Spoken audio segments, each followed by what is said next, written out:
There are common case interview questions, and then there are uncommon case interview questions. And one of the most important mistakes that we see folks make when they're prepping for the case interview is that they always prepare for the exception to the rule. Well, today we're going to talk about what the rule is. What are the most common case interview questions, and how can you be mentally prepared to train for them? And then once you're trained for those, how you can prepare on top of it for the uncommon questions. We want the best plan for success for you when you're prepping for the case interview. Let's dive in to the 5 most common case interview questions. Just quickly, before we dive in, make sure that you're subscribed to this channel for great insights, job opportunities, and more. The first common type of case interview question is the opening structure question of the case interview. Whether it's with McKinsey or with Bain, it's an implied question that many will take the opportunity to answer on their own, or it's a stated question, like in a Deloitte interview, where you would just be asked, how would you structure this problem? Overall, it's an opportunity for you to take 2 minutes to prep it on your own and come back and to explain what we recommend as a 4x3 structure for the problem that's at hand. A lot of people just breeze right by this, thinking, I know how to structure a problem. But when we do polls at the end of every session we focus on, structure and math are the 2 most common areas where people feel like they fail inside the case interview. So we'd really recommend that you prep on this open-ended question, how would you structure this problem? The second common type of case interview question is what we call a Math 1. It's an initial math question, often left with data for you to open-endedly look at. For example, a market sizing question. Let's say that the overall case was about a beverage company that wanted to sell more of its canned drinks. Let's say that the second question would be a math question that would say, how much is the market for kombucha? An open-ended question where you would not be provided with the data.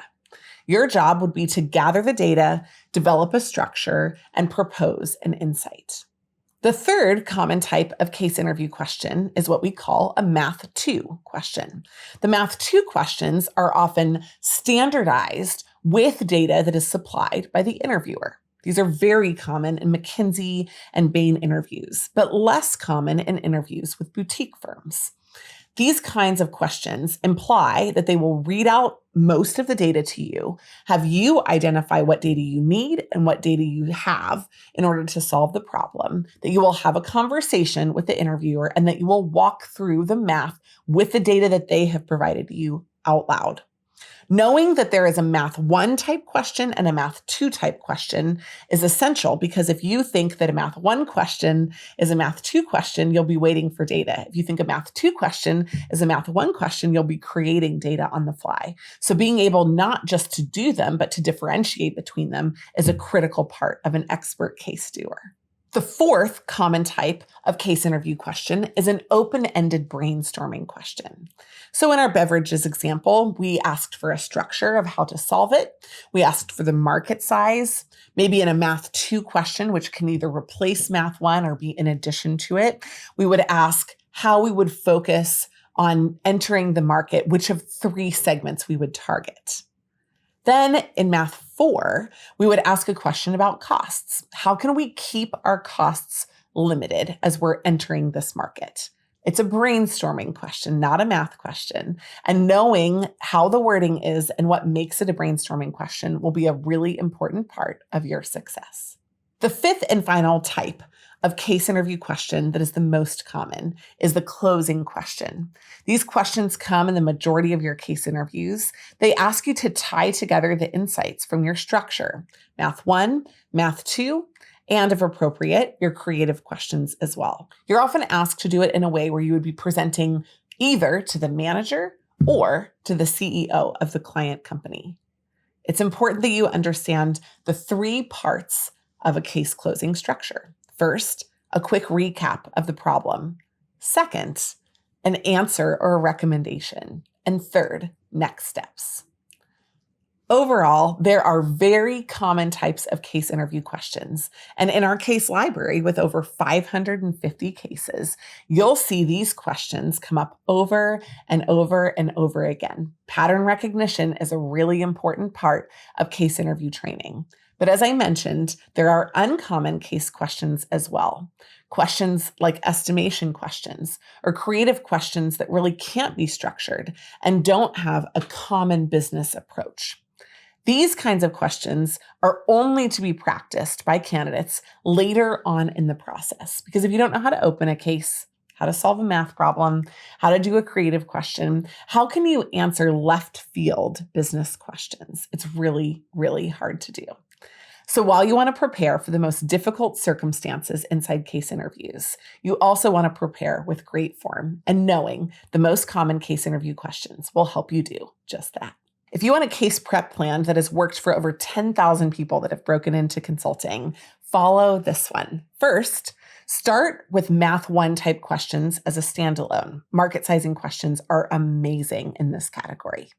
Second, do 5 cases out loud while you're watching them on video. Our videos are amazing resources for this.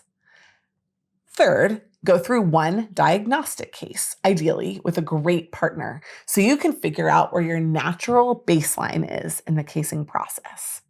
Fourth, after your diagnostic case, focus on drill-based learning to identify some opportunities for you to build skills in a focused, in-depth way. This is one of our key secrets to success at Management Consulted. And number 5, after you've done all of the steps 1 through 4, focus on 10 individual one-on-one cases with different business problems at their core. As a bonus step, if you have gone through each one of these areas and still feel like you could not be ready for some of the curveballs that will come at you inside case interviews, focus on creative case interviews, level 2 case interviews, which are focused on the second round, or case interviews that are very heavy on exhibits and charts.